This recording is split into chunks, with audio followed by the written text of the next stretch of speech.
आज Doubtnut app download करें। Doubtnut पर अपने सभी गणित, रसायन विज्ञान, भौतिक विज्ञान और जीव विज्ञान के डाउट्स का करो सफाया। बस प्रश्न की फोटो खींचो, एक ही प्रश्न को क्रॉप करो और तुरंत वीडियो सोल्यूशन पाओ। अभी डाउनलोड करें। नमस्कार दोस्तों, दिया गया प्रश्न है प्रकाश के प्रकीर्णन से क्या अर्थ है। रेले का प्रकीर्णन का नियम लिखिए और लाल तथा नीले रंग में से किसकी प्रकीर्णन क्षमता अधिक होती है और ऐसा क्यों होता है। तो दोस्तों, अगर बात करें हम लोग प्रकाश के प्रकीर्णन की, तो प्रकाश का प्रकीर्णन का अर्थ होता है अर्थात प्रकाश का फैल जाना।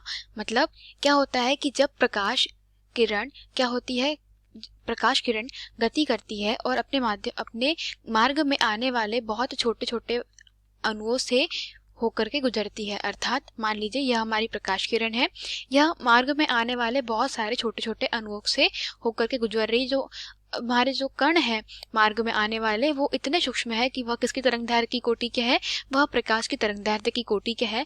तो क्या होता है कि जैसे ही कोई प्रकाश किरण इन तरंगों जो इन कणों के मध्य से गुजरता है, तो क्या होता है कि जब इसे अपनी तरंगदैर्घ्य की कोटि का कोई कण मिल जाता है, तो उस कण से टकरा करके क्या हो जाता है, प्रकाश अलग अलग दिशाओं में फैल जाता है।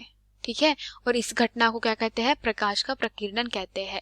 अर्थात प्रकाश का प्रकीर्णन वह हम लोग कह सकते हैं वह घटना है जब प्रकाश किरण अपने मार्ग में आने वाले सूक्ष्म कणों से टकराकर क्या हो जाता है, फैल जाता है। और उसके लिए शर्त क्या होनी चाहिए, शर्त यह होनी चाहिए कि जो प्रकाश किरण की तरंगदैर्घ्य है, ठीक है, प्रकाश की तरंगदैर्घ्य है लैम्डा, उसका मान अगर बात करें हम लोग, तो जो टकराए हुए कण की कोटि का होना चाहिए। अर्थात मान लीजिए कि हमारे पास में तरंगदैर्घ्य जो है उसका मान कितना है, लैम्डा है, और कण का जो आकार है दोस्तों, ठीक है, वह भी किसके आकार का है, इस लैम्डा के आकार का है। तो आने वाली जो प्रकाश किरण है इस कण से टकरा के क्या हो जाती है, प्रकीर्णित हो जाती है। अर्थात चहुँ दिशाओं में ये हो जाती है, फैल जाती है। इसे ही क्या कहा जाता है, प्रकाश का प्रकीर्णन कहा जाता है।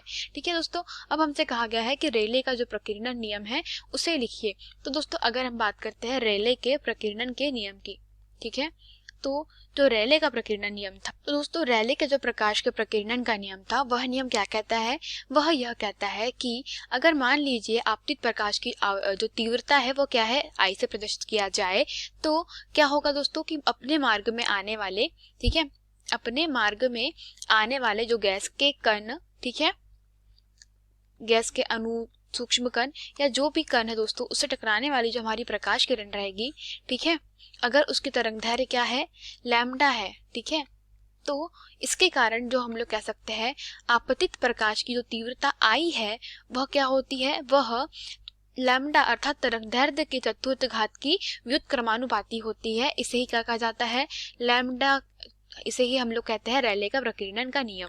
अर्थात अगर माध्यम के कण, ये मान लीजिए यह हमारा क्या है, माध्यम है दोस्तों, जिसमें क्या है, बहुत सारे सूक्ष्म कण है, तो माध्यम के कणों का जो आकार है वह हमारी आपतित प्रकाश की तरंगदैर्घ्य लैम्डा से कैसा है, छोटा है।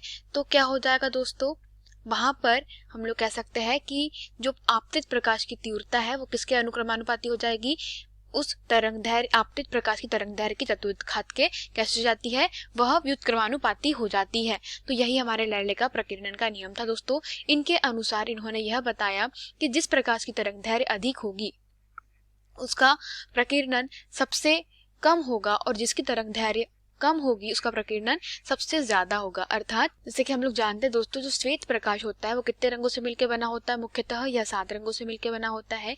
तो बैंगनी रंग की जो दोस्तों तरंगदैर्घ्य होती है वो कितनी होती है, 4000 एंगस्ट्रॉम से लेकर के 4500 एंगस्ट्रॉम के मध्य में होती है। जो जामुनी रंग होता है उसकी जो तरंगदैर्घ्य होती है वह 4500 एंगस्ट्रॉम से लेकर के लगभग 4700 एंगस्ट्रॉम के बीच में होती है। फिर दोस्तों नीले रंग की तरंगदैर्घ्य होती है 4700 एंगस्ट्रॉम से लेकर के किसके मध्य में होती है, यह 5000 एंगस्ट्रॉम के मध्य में होती है। और फिर जो हरा रंग होता है उसकी 5000 एंगस्ट्रॉम से लेकर के दोस्तों कितनी होती है, लगभग 5700 एंगस्ट्रॉम के मध्य होती है। जो पीला रंग का प्रकाश होता है दोस्तों, उसकी तरंगदैर्घ्य कितनी होती है, 5700 से लेकर के जो लगभग होती है उसकी 5900 एंगस्ट्रॉम के मध्य होती है। और जो नारंगी रंग होता है उस तरंगदैर्घ्य का मान लिखे तो वो कितना होता है, 900 से लेकर एंगस्ट्रॉम से लेकर के किसके मध्य में होता है, वह होता है 6400 एंगस्ट्रॉम में। और उसके बाद दोस्तों स्पेक्ट्रम में 6400 से लेकर के जो 8000 एंगस्ट्रॉम तक का पूरा जो हम लोग बोले तरंगदैर्घ्य होती है वो किसकी होती है, सिर्फ लाल रंग की। तो अगर हमारे पास में प्रश्न के अनुसार कहा गया है कि किसकी प्रकीर्णन क्षमता अधिक होगी, तो दोस्तों हमने जैसे अभी आपको बताया, जो रैले ने उन्होंने यह कहा था जिसकी तरंगदैर्घ्य का मान अर्थात जिसका लैम्डा कैसा रहेगा, अधिक रहेगा, उसके लिए प्रकीर्णन का मान कम रहेगा। ठीक है, जो प्रकीर्णन है दोस्तों कम हो जाएगा। ठीक है, तो यहां से अगर हम लोग कह सकते हैं कि लैम्डा अधिक होने पर कम प्रकीर्णन और लैम्डा का मान कैसा, अधिक होने मतलब कम होने पर अधिक प्रकीर्णन। ठीक है, अधिक प्रकीर्णन अर्थात क्या होगा कि जैसे जैसे उसे सूक्ष्म कण उसके रास्ते में मिलेंगे वैसे वैसे क्या हो जाएगा, वो उतना ही अधिक फैल जाएगा।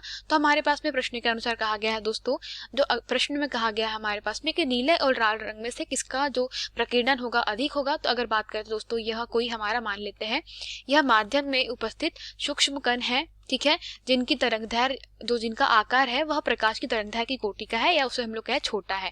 तो यहाँ पर अगर नीला प्रकाश आपतित होगा तो क्या हो जाएगा दोस्तों, इसका प्रकीर्णन बहुत अधिक हो जाएगा। ठीक है, यह चहुं दिशाओं में फैल जाएगा और यही कारण होता है दोस्तों कि जो आकाश का रंग होता है वह नीला दिखाई पड़ता है। और अगर बात करें हम लोग किसकी, लाल रंग की, ये नीले रंग के प्रकाश हेतु था। और अब बात करते हैं अगर हम लोग लाल रंग के प्रकाश हेतु, तो लाल रंग के लिए जो माध्यम के कण होते हैं दोस्तों, जो कि जैसे आपको बताया कि माध्यम के कण बहुत जो होते हैं वो कैसे होने चाहिए, तरंगदैर्घ्य से छोटे होने चाहिए। परंतु दोस्तों जो लाल रंग की प्रकाश किरण होती है उसकी तरंगदैर्घ्य जो होती है, लैम्डा का मान होता है, वह कैसा होता है, इसके लिए जो लैम्डा का मान होता है, लैम्डा आर का मान, और यहाँ पे अगर इसको मैं लैम्डा बी बोलूं तो यहाँ पर दोस्तों जो लैम्डा आर होता है उसका मान कैसा होता है, अधिक होता है। ठीक है, और लैम्डा बी का मान कम होता है, जिसके कारण हम लोग यहाँ कह सकते हैं कि आर अपने जिस पथ में जा रहा था इसका प्रकीर्णन उतना ही कम होगा और यह कुछ इस प्रकार से उस माध्यम से गति करते हुए आगे बढ़ जाएगा। ठीक है, तो हम लोग कह सकते हैं कि जो प्रकीर्णन क्षमता सबसे अधिक होती है वो किसकी होती है, वह नीले रंग की प्रकीर्णन क्षमता सबसे अधिक रहेगी दोस्तों। ठीक है, तो हम लोग कह सकते हैं नीले रंग की प्रकीर्णन क्षमता अधिक रहेगी। ठीक है, तो यही हमारे प्रश्न का उत्तर था दोस्तों। धन्यवाद। कक्षा 6 से 12वीं से लेकर नीट, IIT, JEE वो एडवांस के लेवल तक 1 करोड़ से ज्यादा छात्रों का भरोसा। आज ही डाउनलोड करें डाउटनेट ऐप या व्हाट्सएप करें अपने सारे डाउट्स 8400 400 400 पर।